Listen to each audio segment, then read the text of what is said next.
高龄 AI 赋权、高龄生活形态驱动的包容性人工智慧应用发展，是一项从高龄者生活经验出发，思考人工智慧如何更包容、更贴近真实生活的研究计划。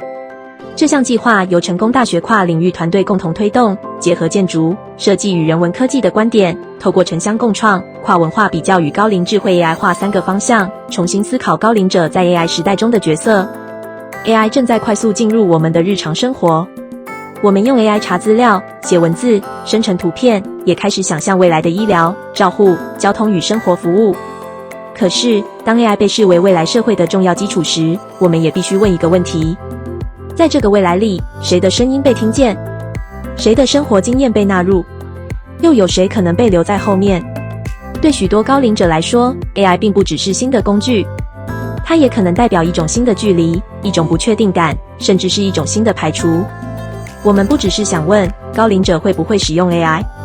我们更想理解高龄者如何看待 AI， 他们期待 AI 帮助什么，他们又不希望 AI 介入哪些生活领域。因此，本计划的核心目标是让高龄者从 AI 时代的使用者，逐渐成为参与者与共同创造者。透过城乡共创、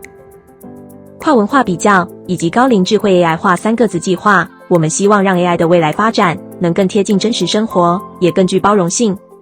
在子计划1中，研究团队走进城市社区与共学场域，尝试透过教学、讨论与工作坊，陪伴高龄者认识 AI， 并进一步想象 AI 如何进入未来生活。但当我们直接问高龄者，你觉得未来 AI 可以怎么帮助你？得到的回答常常很表面。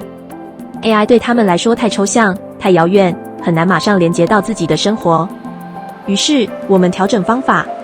第2次，我们改从教学开始，希望先带高龄者认识 AI， 再进一步引导他们共创。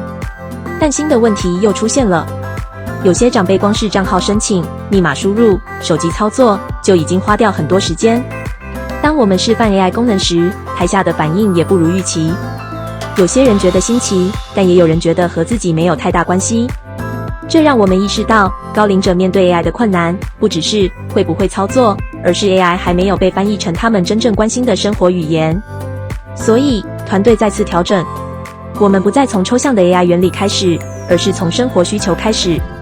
当 AI 被放回生活里，对话才开始发生。高龄者开始能够说出，这个我可能会用，这个我会担心。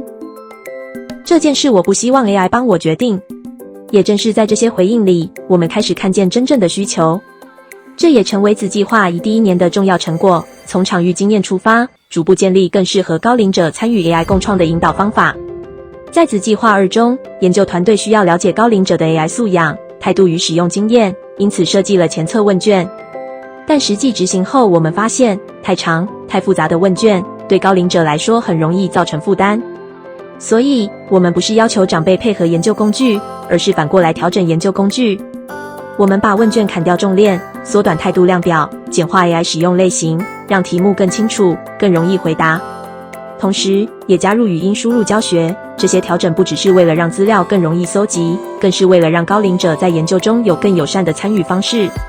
至于前测问卷中，我们收集到一些成果，比如高龄者的 AI 素养并不像我们一开始想象的那么低，而是大多停留在中等、基础理解的阶段。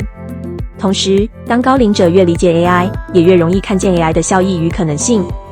但理解 AI 并不代表所有担心都会消失，因此 AI 教育除了操作教学，也需要提供讨论风险与建立信任的机会。接下来，子计划2将用改良后的问卷，进一步比较台湾与美国高龄者对 AI 的理解、态度与未来想象，观察不同文化经验如何形塑人们对 AI 的期待与担忧。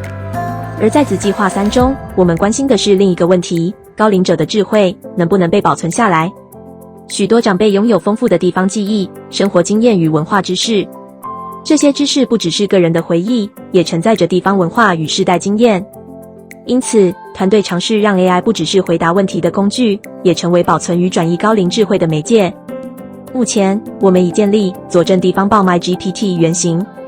透过在地文献、地方故事与历史角色设定，使用者可以用对话方式接触佐证的文化记忆与生活经验。这个原型让我们看见 AI 不只能服务高龄者，也可以学习高龄者的语言、价值与地方知识。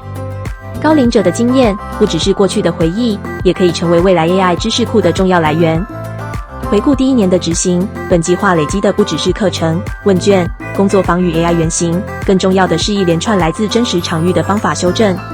我们并不避讳谈论这些过程中的尝试、卡关与调整。相反的，这正是本计划最有价值的地方。